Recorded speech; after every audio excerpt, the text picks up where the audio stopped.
여러분 안녕하세요. 행복한 노후를 준비하는 금토연구소의 박정현입니다. 드디어 2023년 새해가 밝았습니다. 아마도 지난 한 해는 모든 투자자에게 상당히 어려웠던 시기였지 않았나 라는 생각이 드는데요. 올해에는 지난해보다는 좀 더 나아진 투자 환경이 되기를 간절히 기원해 보도록 하겠습니다. 사실 지난 연말에도 이 산타랠리에 대한 기대가 무색할 정도로 시장 환경은 좋지 않았는데요. 비록 산타랠리는 없었지만 올해 초에 이른바 1월 효과는 기대해 볼 수 있을런지 오늘 영상에서 자세하게 짚어보도록 하겠습니다. 자, 그러면 퇴직연금 포트폴리오 리밸런싱 전략 지금 바로 시작하도록 하겠습니다.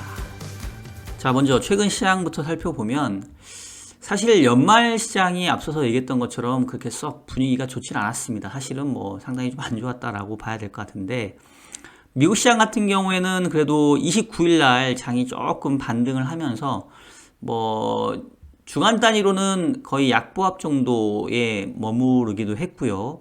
그리고 중국 같은 경우는 지금 어쨌든 간에 뭐 코로나 확진자가 늘고는 있지만 이제 코로나 봉쇄를 뭐 거의 이제 전면적으로 완화하는 위드 코로나로 가면서 항생이 크게 계속 상승세를 좀 이어갔고, 뭐 상해도 크게 나쁘진 않았습니다. 근데 국내 시장 같은 경우는 이제 지난주에 29일 날 마지막 날에 시장 자체가 상당히 이제 급락세로 끝나면서 사실 제일 좀 부진한 성과를 좀 보였었는데요. 아마도 29일, 30일 미국 시장이 조금 양일 합쳐서는 조금 반등세였기 때문에 그래도 첫 해의 국내 시장은 뭐 그렇게 썩 나쁘지는 않을 것 같다는 생각이 듭니다. 어쨌든 간에 연말장 자체가 뭐 산타랠리라는 말을 꺼내기도 상당히 무색할, 민망할 정도로 상당히 부진한 모습으로 마무리됐는데요. 일단은 이제 가장 큰 배경은 11월 달 시장 자체가 이른바 금리 인상의 속도 조절 기대, 금리 인상 속도가 감속된다라는 기대로 상당히 좀 많이 올라왔던 것들이 결국은 연준 입장에서는 물가를 때려잡기 위해서는 속도는 줄어들 수 있지만 금리 인상의 기조 그리고 금리 인상의 기간은 상당히 좀 유지될 수 있을 거다. 뭐 결국 계속 지난 한 해의 시장을 이끌어왔던 통화 긴축에 대한 부담감들이 다시 좀 연말에 작용을 하지 않았나라는 생각이 들고요. 특히 뭐 국내 같은 경우에는 또 뭐 대주주 합산과세에 대한 부담들 때문에 연말에 특히나 매물이 많이 좀 나왔던 게 조금 다른 시장 대비 국내 시장이 더 부진했던 이유 중에 하나였지 않나라는 생각이 들고요. 특히 국내에서는 이제 2차 전지와 배터리, 그다음에 반도체 위주로 상당히 좀 낙폭이 이제 심하게 나타났습니다. 그래서 연말은 상당히 좀 부진했는데, 역설적으로 그래서 연초는 지난해 부진했던 거에 조금 반작용이 있지 않을까라는 기대를 조심스럽게 해보고 있습니다. 항상 우리나라가 이제 연말에 조금 안 좋고 연초에 좋았던 이유 중에 하나가 우리가 이제 대표적으로 뭐 1월 효과, 연초 효과라고 얘기하는데, 이 대주주 합산과세에 대한 부담이 작용해서 연말에는 뭐 주식을 개인들 위주로 많이 팔았다가 다시 연초가 되면 이제 되사는, 이런 어떻게 보면은 상당히 조금 비효율적인 매매가 나타나는 부분들이 좀 존재를 하는 게 있는 것 같고요.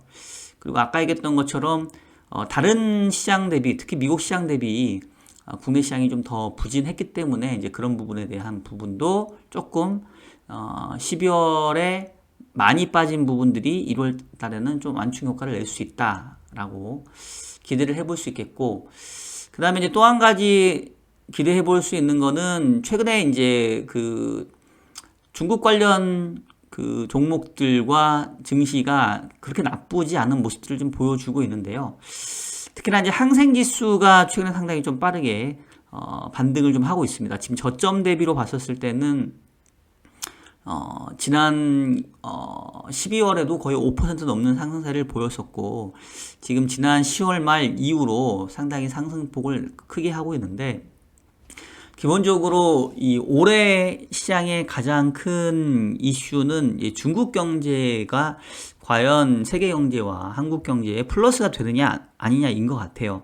지난해 같은 경우에는 중국이 계속 제로 코로나 정책을 고수하면서 오히려 이제 경제 활동 자체가 상당히 좀 위축되고 이런 것들이 뭐 중국뿐만 아니라 세계 경제, 특히 중국에 대한 의존도가 높은 한국에는 매우 부정적으로 작용을 했었는데 지금 지난 연말부터 해서 이 위드 코로나로 가게 되면서 일단은 이제 우리도 경험했다시피 처음에 이 봉쇄를 풀면 급격하게 확진자 수가 늘어나게 되죠. 그랬다가 이제 이것들이 시간이 지나서 어느 정도 집단 면역이 되게 되면 결과적으로는 중국 경제가 정상화되면서 이제 그동안 뭐 경제 활동, 소비나 뭐 투자, 생산 이런 것들이 좀 활발하게 되면 지난해 부진했던 중국 관련된 모멘텀이 이제 올해는 조금 긍정적으로 작용할 수 있는 기대를 해볼 수가 있지 않을까라는 생각이 들고요. 지난달에도 보게 되면은 뭐 기본적으로 2차전지, 반도체 이런 경기 민감한 종목들을 상당히 부진했지만 지난 12월에 유일하게 그래도 국내 시장에서 선방했던 업종이 바로 화장품, 여행 관련된 중국 관련 소비 관련된 부분이었습니다. 그래서 시장 자체는 지금 당장은 중국 쪽에서 확진자가 늘어나고 있는 부분들에 조금 부정적인 뉴스가 있지만 그 이후에 대한 기대들을 지금 주식시장은 조금씩 해 나가고 있는 것 같고요. 제가 생각했을 때는 뭐 아마도 1월, 뭐 2월 정도가 좀 고비가 아닐까 싶어요. 지금 보니까 미국 같은 경우도 지금 1월 5일부터 중국 본토 그리고 홍콩, 마카오에서 입국하는 그런 승객들에 대해서는 코로나19 음성 확인서를 지금 요구하고 있다라고 얘기하는데 당분간은 확진자가 늘어나는 추세이기 때문에 이제 이 부분들에 대해서는 조금 각국들이 이 중국 입국자에 대한 봉쇄나 내지는 이 어떤 검사를 강화할 것 같고요. 이런 것들이 조금 이제 시간이 지나서 어느 정도 집단 면역화돼서 안정화되는 모습을 보인다고 한다면 어쨌든 간에 올해는 중국 관련된 모멘텀이 조금 긍정적으로 작용을 하지 않을까라는 생각을 해봅니다. 그래서 1월달 시장 자체는 뭐 좋은 게 있는 것보다는 지난 12월이 워낙 안 좋게 끝났고 우려감들이 좀 선반영된 부분들이 있기 때문에 이제 그런 것들에 대한 뭐 되돌림 정도 내지는 그런 것들이 어느 정도 선반영되었기 때문에 1월 달에 추가적으로 시장이 약해지기보다는 조금 제한적인 반등 내지는 추가로 더 빠지지는 않을 것 같다. 뭐 이런 정도로 시장을 좀 보고 있는 거고요. 결과적으로 주식시장이 반등의 실마리를 잡으려고 한다면 결국 물가가 빠르게 안정화되고 이에 따라서 연준의 긴축도 결국은 이제 끝나간다. 뭐 이런 얘기들이 다시 나와야 될 겁니다. 근데 그거 관련해서는 결국 이제 이번 주에 예정되어 있는 경제 지표 중에서 특히 미국의 고용 지표가 이제 관건이 될 것 같은데요. 지금 이번 주에 뭐 딱히 경제 지표가 많지는 않은데 가장 결국 주목해야 될 거는 미국의 고용 지표가 아닐까 싶습니다. 지금 금요일날 발표될 미국의 고용 지표를 보게 되면 일단 뭐 비노기수 같은 경우는 뭐 큰 변화는 없는 것 같아요. 뭐 한 20만 건 정도에서 시장 자체는 그 예상치 수준이 나올 것 같은데 지금 관심을 갖는 거는 결국은 임금 상승률이 있습니까? 지난달에 임금 상승률이 5.1% 다시 상승을 하게 되면서 요거에 대한 좀 부담감이 좀 일단 예상치는 5%로 조금 다시 좀 낮아지는 부분이긴 하고요.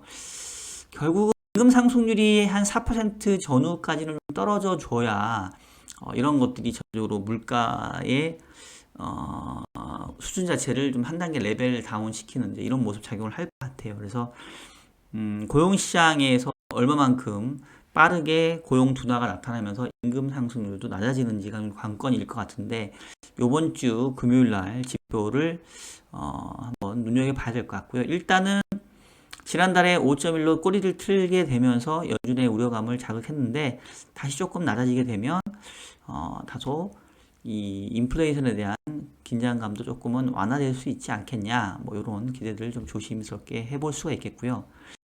지금 다음 FOMC가 언제 있냐면 2월 1일 날 지금 예정이 되어 있습니다. 그래서 사실 1월 달에는 이제 연준의 통화정책 회의가 없어요. 그래서 이것도 아마도 시장에는 다소 조금 우호적으로 작용할 것 같은데, 일단 2월 1일 날 있을 올해 첫 번째 FOMC에서는 25bp의 인상 확률이 여전히 68% 정도로 높게 평가가 되고 있는 상황입니다. 그래서 연준의 금리 인상 기조 자체는 이어지지만 금리 인상의 속도 자체는 지난달에 50bp에 이어서 이제 25bp 정도로 둔화될 가능성이 높게 평가되고 있고, 지금 만약에 1월 달에 발표되는, 특히 이번 주 금요일에 발표될 고용 지표가 다소 좀 둔화되고 12월 물가 상승률도 기존의 하락 추세에서 계속 유지된다고 한다면 실질적으로 금리 수준 높아지지만 이 통화 긴축의 자체로 느껴지는 그런 심리적인 부담감들은 조금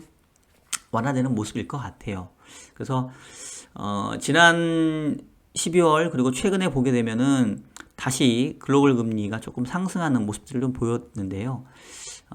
뭐 너무 시장의 기대가 앞서가서 뭐 이러면 금리 인상 끝나는 거 아니야? 뭐 이런 그 기대들이 앞서갔던 부분에 대한 좀 되돌림이었던 것 같고, 결과적으로 터미널 레이트는 현재로서는 미국은 상단이 한 5% 정도, 그러니까 아마도 4.75에서 한 5% 정도 수준일 것 같고, 한국 금리는 한 3.5 정도, 요 정도 수준, 즉 한 번 정도. 그러니까 미국은 내년 2월과 내년 3월에 25bp씩 한 두 번 정도 금리 인상하고, 한국은 내년도에 한 번 정도 더, 초에 금리 인상 한 번 정도 더 하는, 뭐 그래서 아마도 요번에 금리 인상 사이클이 좀 종료되는 이제 요런 모습이지 않을까 싶고, 그렇다고 한다면은 시장에서는 일단은 금리 인상이 중단되는 그 부분들 거의 끝 무렵에 왔다, 이제 요 자체가 한 번은 시장에 조금 반등을 좀 이끌어낼 수 있지 않을까 싶습니다. 그래서 제가 올해 연간으로 계속 그 전망을 보고 있는 거는 뭐 아주 디테일하게 보고 있지는 않지만, 오히려 연초만 조금 무사히 넘어가면 1, 4분기 내지는 한 2분기 초중반까지는 시장 자체가 그렇게 나쁠 것 같지는 않다. 왜냐하면 당장 금리 인상이 중단되고 거의 끝 무렵에 왔다라는 부분들이 일단은 긍정적으로 센티멘트에 반영될 것 같고요.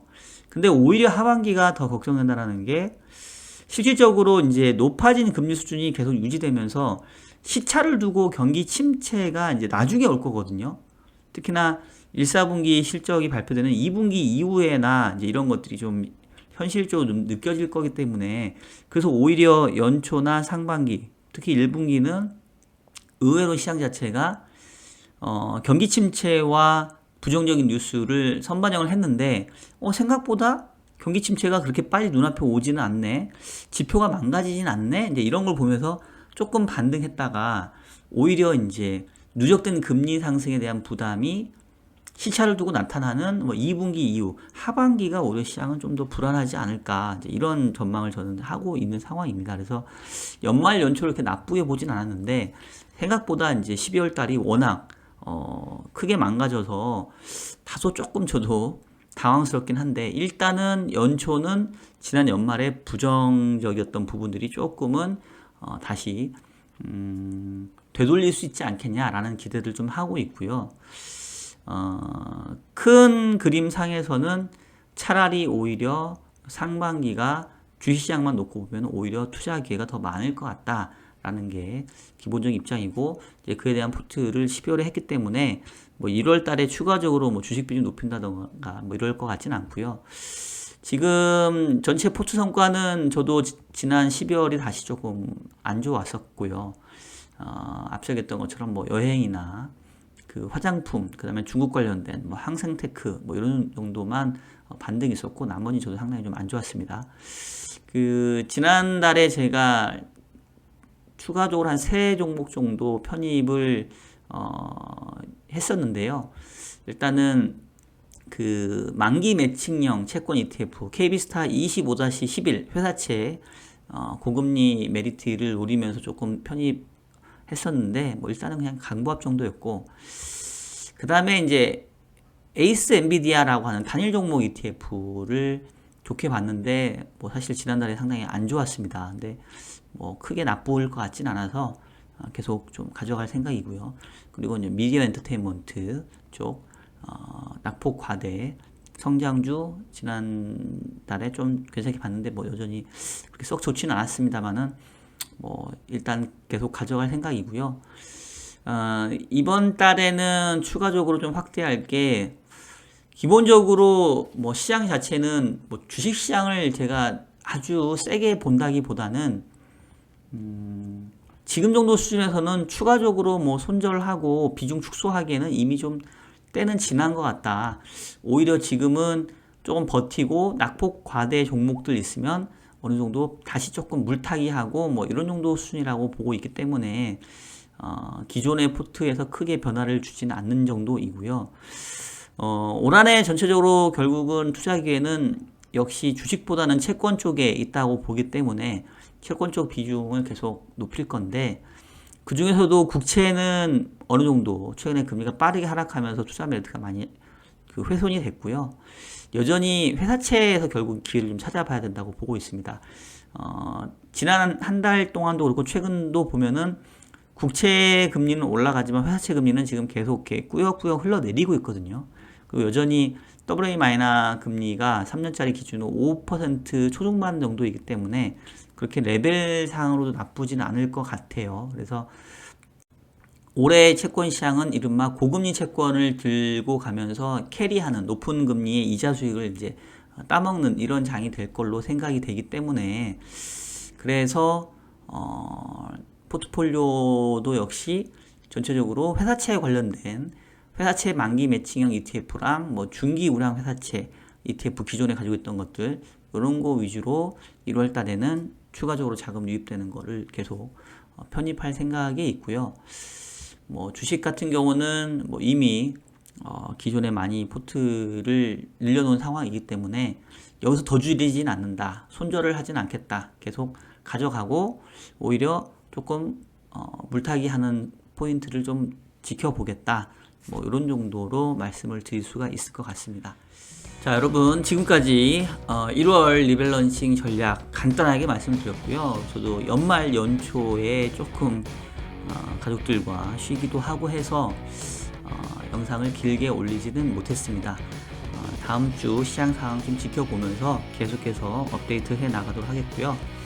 2023년 개묘년 올해는 여러분 정말 모두 성투하시길 바라겠고요. 지난해 어려웠던 시기가 있었기 때문에 역설적으로 올해는 좀 더 많은 투자 기회가 있지 않을까라고 조심스럽게 기대를 해봅니다. 그리고 사실 우리의 퇴직연금 투자는 장기적인 안목에서 어려울 때 오히려 투자를 많이 해놓는 것이 또 이른바 평균 매수 단가를 낮출 수 있는 자연스러운 장기 분할 투자 전략이 되기 때문에 그런 차원에서 너무 지난해 성과가 부진했던 거에 대해서 아쉬워하지 마시고 올 한해 다시 시장이 좀 반등할 수 있는 부분들을 기대해 보면서 계속해서 저희 금토연구소 함께 해주시면 감사할 것 같습니다. 자, 그러면 오늘 영상은 여기서 마치도록 하겠고요. 다음 주 일요일에도 더욱더 알차고 유익한 내용으로 여러분들 찾아뵙도록 하겠습니다. 자, 그럼 여러분 새해 복 많이 받으시고요. 저는 다음 주에 뵙도록 하겠습니다. 여러분 안녕.